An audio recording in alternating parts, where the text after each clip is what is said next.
All right. Good morning, everyone. We have a small group for this, which is totally fine. We'll get actually quite a few more people throughout the day. However, as we fill up, we're going to get rolling. I always start these a little bit late because this is how they always start. So this is just fine. But for those who don't know, I'm Christian. Cody was going to be here, but his girlfriend had knee surgery. So he'll be zooming in for his panel with the best investor I've ever met, Matt Hawkins. So that's going to be a really fun panel we're going to have immediately after lunch. I am working with Cody to also try to get some Q&A time with him via Zoom. So we're going to try to get 2 sessions with Cody. So if anyone has Cody questions, we will bring him in virtually. Last night we figured out how to get him on this little screen. While it's a small screen, we'll still have them all in and rolling. I'm going to give you guys all a little bit of backstory, and then on the Robinhood, this event, and just us in general, and then we're going to get going from there. So again, I'm Christian. I started investing in 2016. My wife and I bought a condo. It was a live and flip. So we did the 2-bed. Good morning. Good morning.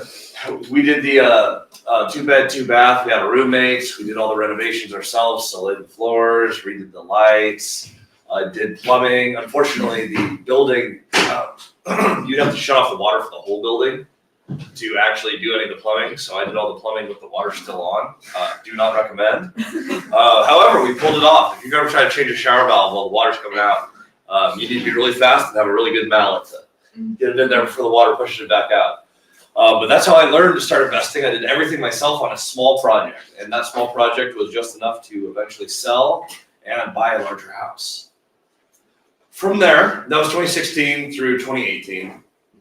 From there, I still wanted to be an investor. I started working at the CoStar Group, apartments.com, LoopNet, and I had this belief. And I think it comes from school where you go from first grade, second grade, third grade to get a job, or to go to college, get a job, to the general American dream.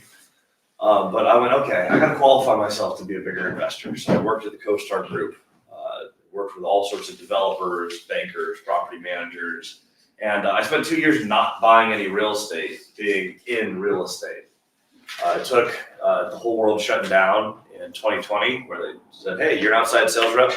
We're going to just shut down. You're going to be inside for the next year, maybe 2. I was like, well, that doesn't sound fun. I'm going to go ahead and do something else. I've always wanted to be an investor. That's how I learned a very simple truth. The only way to become an investor is to, in fact, invest in a property. That is the sole way to be a real estate investor. I started with a duplex, then we bought another duplex, and that's about as far as my money carried me. I'm like, okay, I got 2 duplexes. They're paying the mortgage on my house. This is pretty cool. I don't think I want to do another 8-year career thing to buy another 4 units. This has taken a little bit longer than I wanted to. How do we scale up? Around that time, I was working in an office, actually on a call center project. We were collecting data, and I was working through a brokerage that Cody happened to be working at. Now, Cody was, actually at the time, he was just about to turn 21. When I first ran into him, he had a 12-plex. The second time I saw him when I started working for this firm, he already had another 12-plex. So he's 21. He had 24 units. I was like, how did this kid do that? Because I know for a fact he has not sold a single property as a broker. In fact, his boss was like, I was going to fire him, but I figured he'd quit, and he just never stopped showing up. So Cody just went after this real estate agent thing hard for years. I think it was about 2 years he was really trying to get it going, and ended up finding a way to buy the real estate.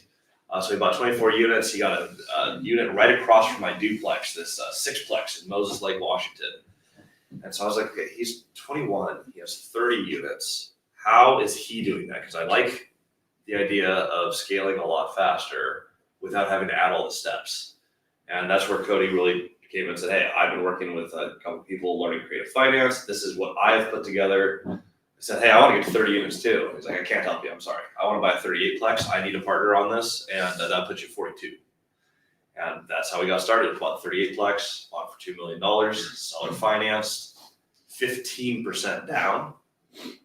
We raised the 15%. We had never raised money before. I had absolutely no idea how that worked, and that is where we came up with deal, then debt, then equity. You have a good opportunity that you can communicate. You can buy anything. Now, there's an argument to be made that we learned you can buy anything. We bought everything.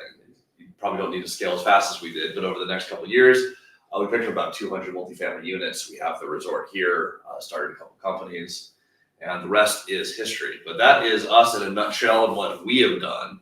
The focus for today, we're going to talk a little bit about acquisition, and there's a lot of Q&A. So I know a lot of people who are on the starting part of your career are going to have some questions around like, okay, how do you get to the buy part? However, we focused on that on our last 4 events very heavily. All the money, basically all the money, is made in how you run the project, the actual asset management, how you do the value add. We want to spend some time today talking about how you actually factor for your value add projects. We talk a lot about, hey, if you're trying to build equity in real estate, say you're trying to set up your first $10,000 of passive income. I know some of you guys are way beyond that. Some of you guys are starting from zero. But the simple math is if you have $2 million of equity, earning 6%, that's $120 a year. That's your $10,000 a month. Now, if you're starting from zero, how do you get that $2 million? The easiest way to do that, or at least the simplest, is you're going to be doing some value add projects. You're going to be buying a piece of real estate at a price where it cash flows day one, and you're going to build equity over time by either increasing rents, doing improvements on the property. All those things cost money. So we're going to talk about how you buy creatively. But we're really going to focus a lot on what does the actual math look like for, okay, I'm starting with, you can start with money, you can start with no money, but how do I make my money go as far as it can by the way I buy my deal? Do I raise capital up front? Do we cash flow through it? Those are all questions we're going to answer with deals that we've done. Little history on the space. This is Robinhood Village Resort. This was built in 1934. So we are on year 90 of running this place. Still a lot of projects that we would like to do, but this is one of the 3 original buildings. So this used to be the restaurant. The Nordstrom family, like Nordstrom's, owned this for a majority of his life. They ran it was like a really cool restaurant. They served like elk and buffalo and all sorts of like cool meats. It lost money every year of his operations. Apparently it was like negative a couple $100,000. But they loved it, and so they just kept it going. When it sold, the owners ran it for a few years. Like, I don't like losing money, and so they shut this down. The other side of the building, where a lot of us met this morning, was the old bar. So the pub is somewhere where we've had a ton of music and concerts go through. The Union is actually a music town, population of about 1,000. Ton of just world-class musicians live here. They're really bummed when the pub got shut down. That shut down in 2020, and the prior owners converted this into legally into a triplex. So it was downgraded from commercial restaurant to triplex. So we can't do as many cool things like serve alcohol and serve food here. What we ended up doing was we host events like this. We still do a lot of weddings through here. And we are bringing music back to the Robinhood, which has been one of our biggest projects here. So we have concerts in the summer that are about 250 people. We fill everything here, food trucks, vendors. We had Sugarland play for us as our opener, which was very fun. And then we just absolutely pack the pub, probably beyond the capacity that we really should. And just have a huge party in there afterwards. So that is this project. This is a really cool piece of real estate. We'll actually talk a lot more about should we have bought this or not. But this is a really cool piece of real estate, an awesome piece of history. And I think it's a great example of you really can figure out how to buy anything. Managing it is a whole different animal because that's a lot of hospitality, but we'll get into that as we go. So everyone, welcome to the Robinhood. Welcome to the event. Good morning, and we're going to get rolling. So topic number 1 is the real estate math. I figured let's start with math because everyone's tired, and this is going to wake us up a little bit.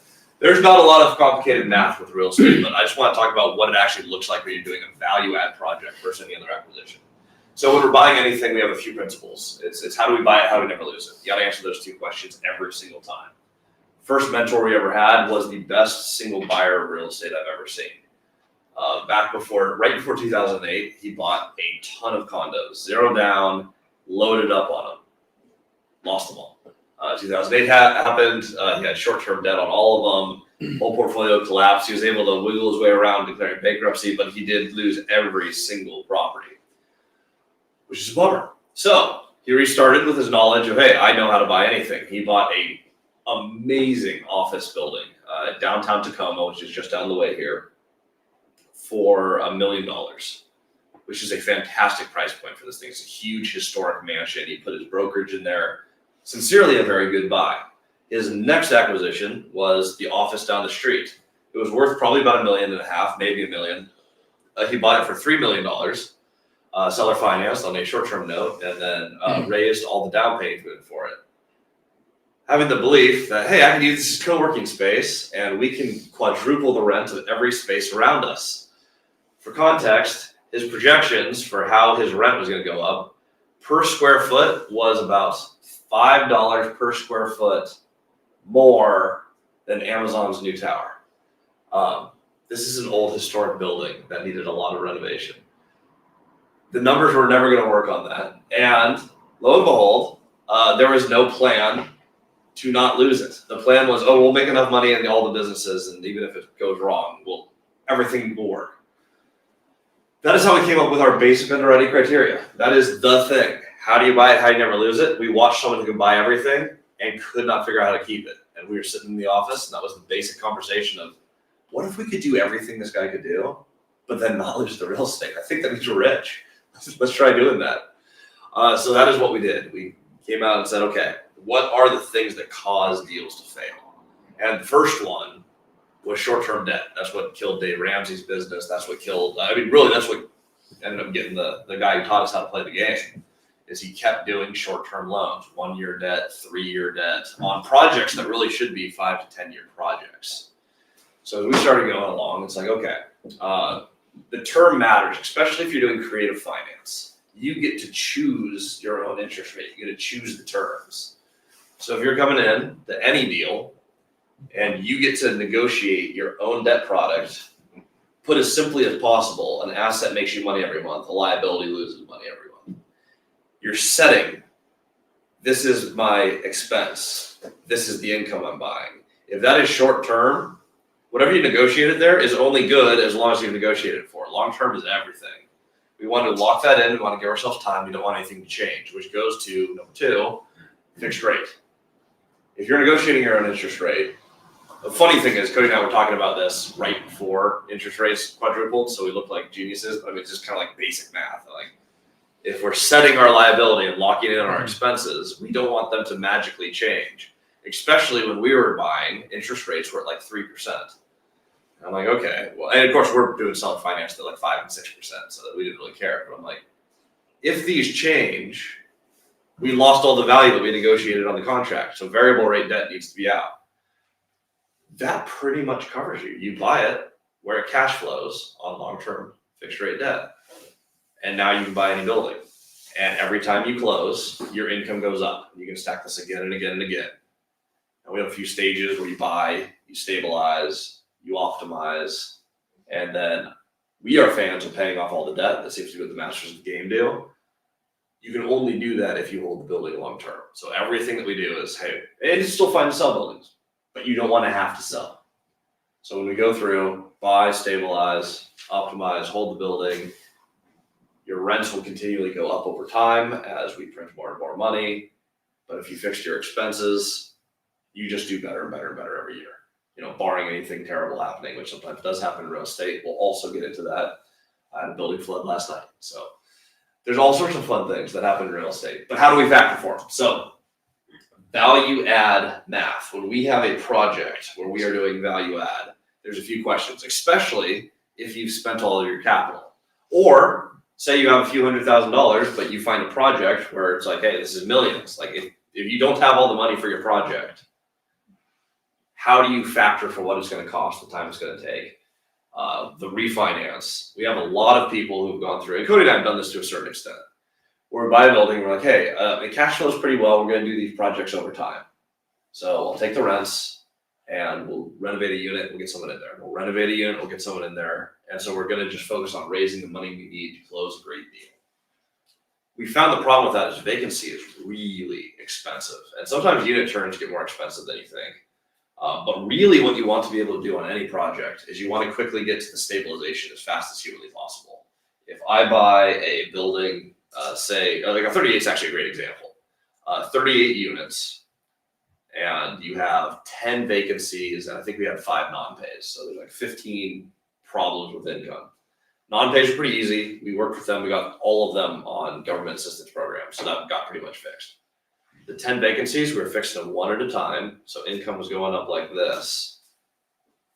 The lost potential revenue was like $10,000, $15,000 a month that we could have just been bringing in, speeding through our other projects.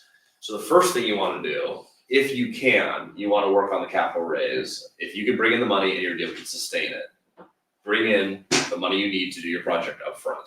You want to hammer through these as fast as humanly possible. So if you're raising for a deal, say like the 38, you're buying for $2 million. What we did, I think I have pens here somewhere, I do. So we have this is how we structured it. I'll share how we should have structured it. So we bought for $2 million. $2 million. We put 300 down, and we raised to 300,000.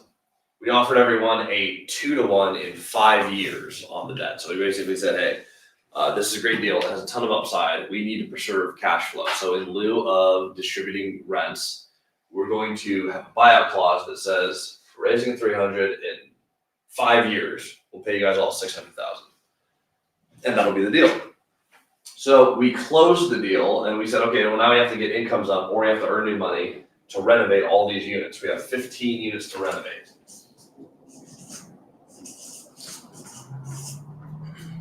So 15 units to rent out. What we should have done, instead of trying to fix the rents and lead this along and make it a 2-year project to get the building fully stabilized, we just finished renting this thing out about a month ago. So we've owned it for 2 years. We've still refinanced it twice. I mean, we've got the incomes up from $5,000 a month to $20,000 a month. Now we're sitting at about $28,000 a month. With the target, we're getting 30 here pretty soon. If we had just came in and raised an additional $300,000, we raised 6. We could have just renovated all the units and then filled the building. And that income could have cash flowed the siding project and the window project. You want to work on the habitability piece first. There's all sorts of stuff you can do on the exterior. There's replacing windows, upgrade a septic field, whatever your project is. Rule number 1 is you need to keep the building full. Vacancy sucks. For lack of a better word, vacancy is just awful. You can bring people in, even at lower rents while you're going to be doing more projects. What do we need to do to make this a nice place to live? A lot of people, especially developers, are going to push, hey, the bank is going to have more value on the exterior. If it looks better, it's worth more. And so a lot of people come in and they work on the exterior first. We do the exact opposite. We come in and we go, okay, interiors, is this somewhere where someone wants to live? Are the carpets good? Do we need to switch, or can we switch to LVP floors? I mean, for entry-level housing, they don't need to be fancy. They need to look nicer. Are the cabinets all banged up? Let's rip those off. Are the countertops banged up? Same thing. Appliances, do they look nice or is the fridge covered in rust? A lot of people come in and they'll do new siding, new windows, they'll repair the roof, and they'll go ahead and refinance it. They're like, oh, I'll bank on getting my money there. The bank wants to see, above all things, stable, consistent income in which you are paying your debt. They care about one metric more than any, which is my favorite metric. DSCR, debt service coverage ratio. The reason that they care about it, the reason that we love it, this is how much money you have after all expenses. You'll see terms in real estate like NOI, your net operating income, the cap rate on the deal. There's a place for all of these. But debt service coverage ratio is awesome because NOI is your operating. It does not include your debt product. Debt service coverage ratio is all of your expenses. After all of your incomes are in and all of your expenses are in, how much money is left to pay your mortgage and to pay yourself? And so this is a ratio that basically says if you bought at a 1, so debt service coverage ratio of 1, you can cover all of your expenses with your operating income and exactly pay your mortgage with no margin whatsoever. We like to target a 1.5, which means no matter what we buy, after we pay everything, we pay our mortgage, and 50% of whatever we pay for our mortgage is what we get to pay ourselves. That is stable. Most banks will lend on a 1.25, maybe as low as a 1.2, but that gives you a great margin and consistent cash flow. You've factored for all your expenses. We're targeting getting right here. This is much easier when you have a full building. So that is what we try to focus on. Had we done that, here's how we would have saved money by doing the cash flow model. So back to our $300,000. We bought 15% down, we raised the down payment, we had to do the rest out of earned income and cash flow. We ended up selling a little easement to the city, which got us started. We got $30,000 in right off the bat, rented a couple of units. Like, okay, we're starting to roll one project at a time. Really slow. What we ended up doing once we got all the rents up is we did our first refi. We got that done 11 months in, and we pulled $300,000 out of that. And it was a long process, and it was a pain. We almost got it done at 4.5% interest. We passed underwriting, and the day of signing, the bank just didn't send the docs to sign. And we called, and 2 days later, like, hey, you passed underwriting, but the VP took a look at your portfolio. We just weren't comfortable that you don't have any bank loans yet. I'm like, well, how do I get a bank loan if no one gives me a bank loan? That doesn't even make sense. Your underwriters loved it. The deal makes sense. They're like, yeah, we're not as comfortable. There's too many seller finance notes. We want to see someone else take the leap first. So instead of 4%, we ended up with 6% money. And instead of interest only, we ended up with amortized. So end of the day, we would have, if we could have just locked in our first one, we would have had like $7,000 a month payments. Instead, we have $13,000 a month payments. It's like, that is a bummer. I mean, some of it's going towards principal, but like, shoot. When you're trying to reno out of cash flow and you just lost $5,000 on your first project, that is not fun. We wouldn't have had to do the first refi if we raised the money up front. And so what we did is we took that money and reinvested it back into the property. So we fixed more units. That is where we did the residing project. We replaced windows that needed to be replaced, and we actually got the campus mostly done. That's refi number one. Well, now you're at the end of that money. We want to cycle more money into the building, and we want to buy out investors, and you want to go through all the different pieces. We did a second refi, which was pretty similar terms, but you have a bunch of closing costs, you have expensive fees, you spend a bunch of money and time going through these arduous refis. Instead of having to like get the value up, expensive refinance, pull the money out, get the value up again, expensive money, refi out. The problem with that, if you remember the start of this, we talked about sustainability. How do you buy on long-term fixed rate debt? If you have to keep changing your debt product to pull money out, you have to roll the debt dice again. Where's the market at? That's the money I can get. If you raise up front and you fix your variables up front where they work, you don't have to do that to get through your projects. I'm not saying refinance is never the way to pull new capital, but that shouldn't be your first and best option. So when you're doing the math, there's two pieces of math you need to do. Upfront, day one, does it fit the metrics? Can we cash flow on long-term cash flowing fixed rate debt? And we'll, at the end of this, I'll email out the basic calculator we use. I mean, most of you guys have them, but I will send out, like, this is how we calculate it. As simply as humanly possible, this is what we use. But at the end of the day, can you lock that in? The next thing you need to do for math on every single project is, what's it going to cost me from get to point A to point B?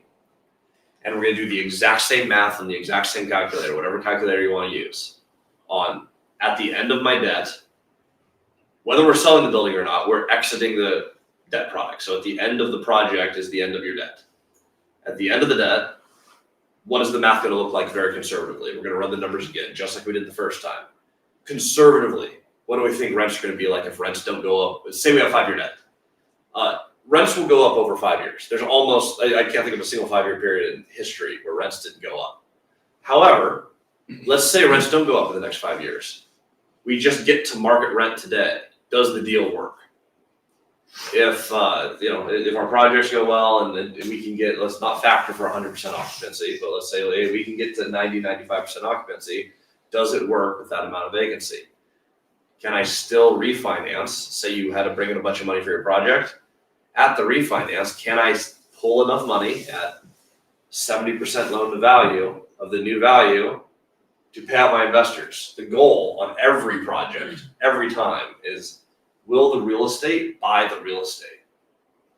If you can always get your properties to buy your properties, that is how you play the game without money sustainably. Now, when we have money, which sometimes when you get in real estate, that's one of the nice things about it. You have cash flow. You may sell a building that doesn't fit in your portfolio, or you get a high equity position in, but you do get little hits of cash in here. Just because you can play with that money doesn't mean you don't use your money and invest in real estate. Like, have your money go to work for you. That's money you don't have to raise. But when you're playing this game, the simplest thing is, can I do basic math to get to my property is buying my property every single time. Real estate buys the real estate, real estate buys the real estate, and it gets easier the more pieces you get on the board. So that's the main thing that we wanted to cover here, because this is something that Cody and I just messed up on so many deals when we got started, because we didn't have anyone teaching us this stuff. We went like, okay, well, we can buy the deal for nothing, and that we can figure out a way to sustain it. But there were no efficiencies. When do we raise capital up front? How much can we do? All it came down to was you do the same math twice. What does it look like day one? Does it fit our principles that we have for investing? What does it look like at the end of the debt, the exit of whatever we have originally negotiated? What do we think it's going to look like conservatively if the market, you just don't want to be like, oh, well, if interest rates double, what happens to my deal? Can I get the financing? For a lot of people, the answer is no. People have balloons coming up. There's a lot of people losing real estate right now, especially in the syndication space where they tend to do deals with low margin. You're seeing a lot of deals, properties just go back to the lender. A lot of people are either hurting or going under and having to write not fun emails to their investors. Whereas, because Cody and I did focus well on the long-term fixed rate thing, we don't have any changes in our portfolio right now. If there's anything we did right in our investing. Interest rates went up. People are like, dude, you guys are dumb. You're borrowing at 5-6%. We're borrowing at 3%. I'm like, yeah, but it's locked in and it cash flows. Well, now people are borrowing at 8%. And I'm like, yeah, my 5% feels pretty good. It doesn't change for another 15 years. I mean, this is great. Set your deals in a way where they're going to be sustainable. That is the main question you need to ask yourself every time. How is this going to be sustainable? I have 2 questions. Yeah. So about the buyout, that's what you guys offered was a guaranteed buyout of 2 to 1. So such that 300, you're going to pay them 600 within 5 years. Is that right? Yes. Well, one thing that's important legally, you can't guarantee. It's not a guaranteed buyout. You don't word it that way because you actually get in trouble. You have a buyout option, and you can set penalties for not buying them out, but you actually can't guarantee a buyout option. Just fun fact. My lawyer was like, yeah. Okay. My lawyer was like, don't say that. But for a great deal, Pheasant Street, there's 3 side-by-side duplexes. That was also done 2 to 1 in 5 years. It's a good, easy metric. That was actually that person's goal. They're like, hey, I would like to double my money in like every 5 years in real estate. And he'd done some flip projects. He's like, I've made money and then I lost it on the next project. I made money, I lost it on the next project. All I want to do is just like place money in real estate, and if it doubles every 5 years, I'm happy. I was like, okay, so I have a deal, 10% down, 900,000. If you bring in 90, we can pay you 180 out of the cash flow in 5 years. Also, we can do it out of the appreciation. Like, I have 2 ways to pay you back. We can refinance, or we can just write a check out of the cash flow of the property as long as we sideline all of this and are responsible with the building. You don't go buy any Lamborghinis or whatever with the money. You just write you a check and away you go. So on that particular deal, that was just structured in a way where it's like, okay, here's the buyout. If we fail, you take our equity. So we did 33, me, him, us. But if we fail to do the buyout, he gets our equity signed over. So you can do if-then clauses. Technically not a guarantee though. But yeah, that is exactly how you structure it. You go, hey, this is your compensation is going to be done at buyout. Now, if you have a high cash flow deal, one, it's preferable to use debt because less partners you have. We talked about eliminating variables. The only variable I think that is more dangerous than variable rate debt is having a whole bunch of partners.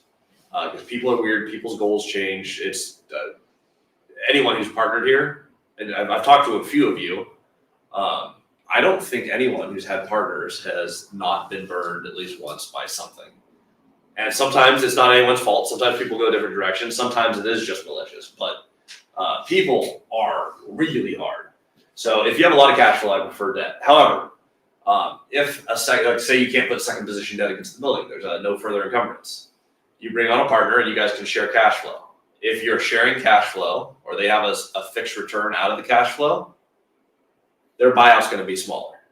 If all the compensation is their buyout, that's kind of my general go-to. It's about 2 to 1 in 5 years. You put in 100,000, you get out 2. Most people are comfortable around there. If you go 100% on debt, you're usually closer to 10 or 12%. I know some people borrow less, some people borrow more. We've borrowed everywhere from 6 to 18% on deals like that. They just have to follow principles of long-term cash flow debt. But the way you structure it, larger buyout, if there's less cash flow share on a higher cash flow deal, the buyout's usually smaller. And you just kind of keep those two things in balance. Awesome, thank you. Yeah, absolutely. My other question was about the interior and exterior. Yeah. And I hadn't thought of that. That makes total sense about doing interiors first, as far as if like your metric or whatever is like what the bank thinks of it, right? Mm-hmm. So you can get that rent first. Like, how do you balance that with marketability? Which is like, the better your photos are, the easier it is to get people interested in the property. Like, yeah, they're not going to be leasing the whole property, but it looks better when they're walking up, when they're parking there. Yeah, so the photos are really important, and of course it's a lot easier to lease a property that looks nice on the outside. Like we've had buildings where it's like they're in the middle of a project, and so like people walk up and they're just like, nah, I don't think I want to live here. It's tour doesn't happen. They're like, nothing's better than a finished building, right? Like if your interiors and exteriors are done, that is amazing. As far as the marketing of units go, the main thing that I'm looking at as a buyer, or sorry, not as a renter, I'm like, what am I living in? Like, I see the exterior photo and there's a great cover, and I'm like, oh, that looks like a cool building. And then I'm skipping right into like, what does the space look like? How many beds? How many baths? That interior space and getting that marketed online is ultimately where people are going to live. And it's pretty easy to be able to tell a story on a lot of these properties of like, okay, this property was purchased by new owners recently.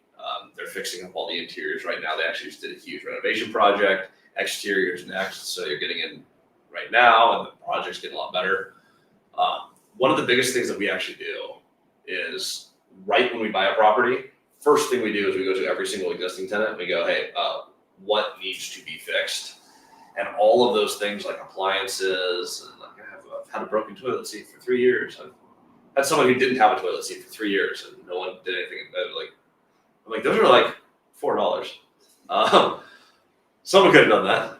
But like you have people who have legitimate needs in their units. We go in and it's not about being flashy, but I do like the community to see immediately. The building trades, there's always a little bit of like, ooh, what's going to happen? Is my rent going up? What's happening? First thing I want them to see before anything happens is the truck coming in with appliances being dropped off.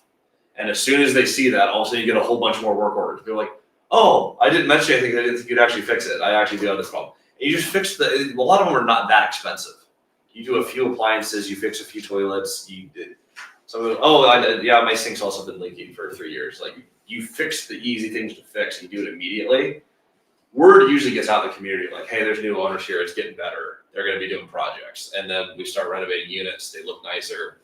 People move in, and then you upgrade the community around that. But I've always liked that bottom up approach of like, let's get the livable spaces livable, because you can't get income if your whole building is just gorgeous and there's no flooring in a unit, right? Or someone's going to come in and they're like, there's rust all over everything, or there's cockroaches. It's like, you can't rent a not rentable space. Yeah. Well, there's a couple guys in town who can, but their building's getting condemned. You shouldn't rent a non-livable space. Create the livable spaces first. It's the easiest way to get the income up. And then you do want to do the exterior projects.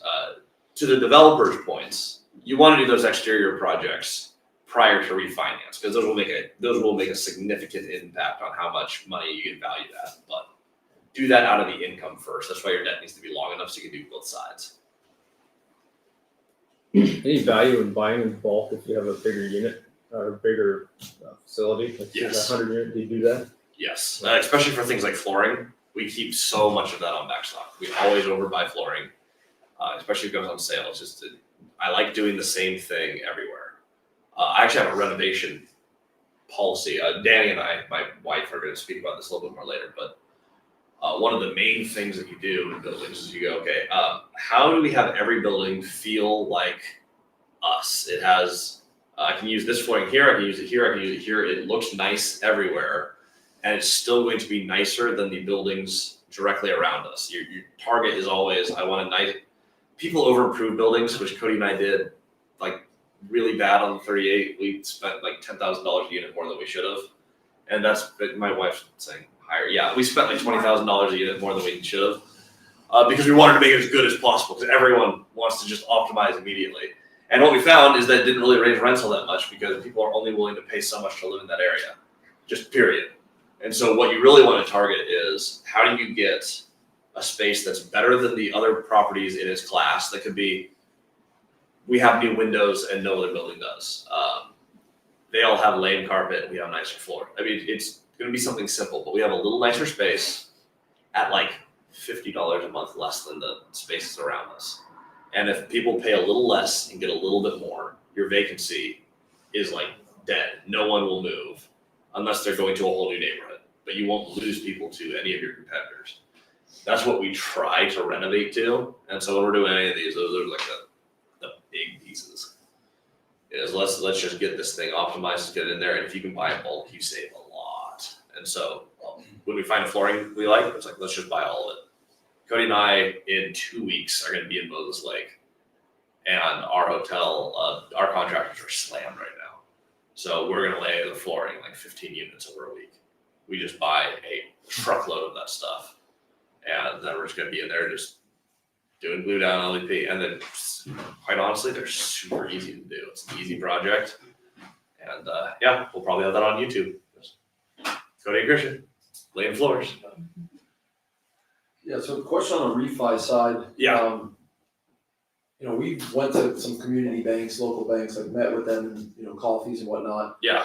But, you know, I know you have the, like there's inspections and appraisals and all that. So how do you know, when you're kind of shopping around, like which bank to work with, like how do you really navigate that? Do you kind of just take a chance on one you like the most, or because, you know, how do you know what I mean? Like how do you shop around, like to get the best interest rate and terms and all that, you know? Yeah. The nice thing with banks is for the most part, they all have fairly similar products. Like a lot of them, not all, some of them hold on to their portfolios of loans, but a lot of them repackage them, sell them to Fannie Freddie. They have very similar products. The banks you want to work with in general are actually exactly like you said, those local and regional banks. A lot of them have in their charter that they have to place X amount of money into multifamily in a given area. And so those are really who we want to work with. The easiest way to find them, and this is kind of like our answer for everything, find out who in your market is absolutely just winning in real estate, and whoever they're banking with is probably the best person to bank with, more often than not. And so there's 2 or 3 regional banks in Grant County, and we do some business with all of them. What we found, surprisingly, is that the biggest players in the town who buy a lot of the same asset class that we do, they use the same mortgage broker. And so even with him, the group that lends on almost our entire portfolio in Moses Lake is a bank out of Texas. Like, they're like, oh yeah, Central Washington and small towns, like we love that. We want that. They, for whatever reason, he has a bank that wants exposure to that. And they absolutely love working with us. The only way we ever would have ran into that bank is because the guy who lines up the loans for all the other buildings, that mortgage broker was the contact to go in and say, he's like, oh yeah, no, I have some people who want to place capital here. They're going to be out of Texas. I never would have guessed. So if you're doing the work yourself, local, regional, those are the people because of their charter. If you're looking for like path of least resistance. Where is everyone else getting their money from? They probably still wanted to deploy capital in the same area. I can add to that a little bit. Yeah. So, when you're gonna do one of these refinances or any bank loan, you're gonna put together a package for that bank, which has like your purchase agreement, your renovation expenses all itemized, your rent roll, like all the documents they could possibly have.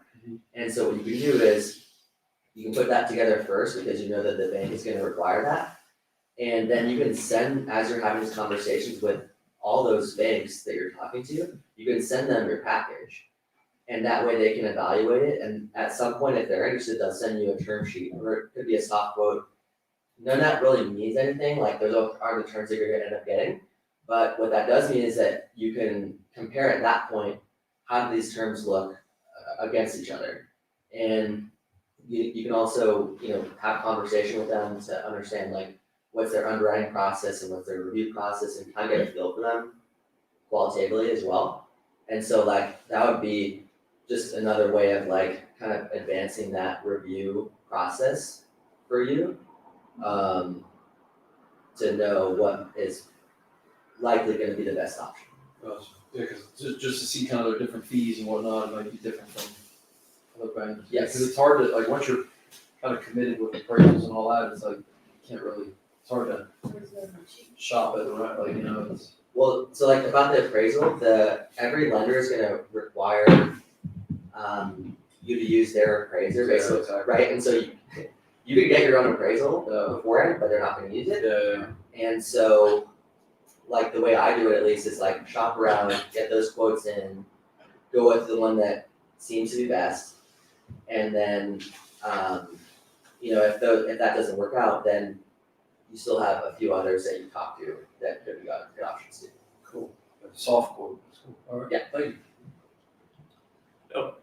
I've found that it's usually the banks that have the best terms are going to be those local and regional bank. Almost every time they're going to be a little better because they need to be more competitive. It's hard to compete with a huge bank that has large books. So I always go there first, then work my way out. Are you guys loading up deposits? Was that Are you guys loading up deposits? loading up deposits? Yeah, so like when we've been going to banks, what we do is because like you're saying, like, raise the renovation budget too in your capital. Oh yeah. And so if you're willing to park a whole bunch of deposits with the Oh bank, yeah. they'll drive your rate down like crazy. We'll do. Because everyone's hurting for deposits right now because that's how they loan their money. Yeah, that is one of the big strategies that that's one of the big strategies that we do is that we go through the banks that we want the loans for, especially those regional ones, early on, open an account, and I move some of my bigger LLCs to that bank. If you can, even like holding money there is great, but they really like to see how much money you're actually just running through the account. Yeah. So if you come in and you're just like, I just have a lot of velocity. We have a lot of different properties. We'll keep moving stuff over. They really value longevity. So I mean, you want to do that early in a market, but that is what we did is we went to the owners who were like, hey, who are you banking with and what terms are they giving you? And we moved a lot of money right into those accounts. Yeah. We've done that for SBA funds too. Same thing on the business side. And we just come in and we're like, hey, I have 27 LLCs with you guys. Each of them do pretty well. We run a lot of money through the accounts. There was one loan where they said, we're not really doing that right now. I don't want to give it to you. I was like, okay, I will just go ahead and take my business elsewhere. And they emailed back and they're like, well, we can actually give you about half of that, but we can do that today. We just approve it. I was like, well, half of it is actually what I need. So yeah, let's do it. So yeah, banks do appreciate it when you run money through them. Could you guess at what a percentage rate you get difference between parking your funds there, like you just Yeah, said? they'll tell you. Oh, okay. And then you can say it's that's like a not good enough quarter and tell them point. you're gonna move it somewhere else. But I mean, I'm trying to they'll get a move it feel for, like, if I had Yeah, a couple so- $100,000, I parked it there for a while, or rent money, would I get a quarter rate decrease, or half, or what kind of rate you looking at? I don't even. Banks pay so little right now. I don't even look at the deposit rate. I'm just looking at the velocity of how much we can move. Oh, I don't mean on the income on the deposits, I'm talking about. Oh, on the rate for the loan? Yeah. Yeah, if we've been doing like if you were willing to put like 10% in the bank, like 10% of the value of the loan in the bank, they'll knock like a quarter point off. Okay. That sounds like, that's about right. Banks appreciate that you have reserves with them. Mm-hmm. It's usually not astronomical though. The biggest thing for me is always the velocity of the ability to do deals. And so it's the ease of getting through underwriting. And that is the other thing that I love with working with the same bank again and again, is that they already have a lot of your docs. The relationship actually does matter a lot. I value that more than the quarter point or half Yeah, point I you could agree. say for sure. Because I'm going after deals where I'm like, okay, we're gonna make, 25% of this, we're gonna double our money in this. Like we're doing a hotel conversion right now, we're buying for $1.6 million. I think it's gonna appraise out at about $3 million.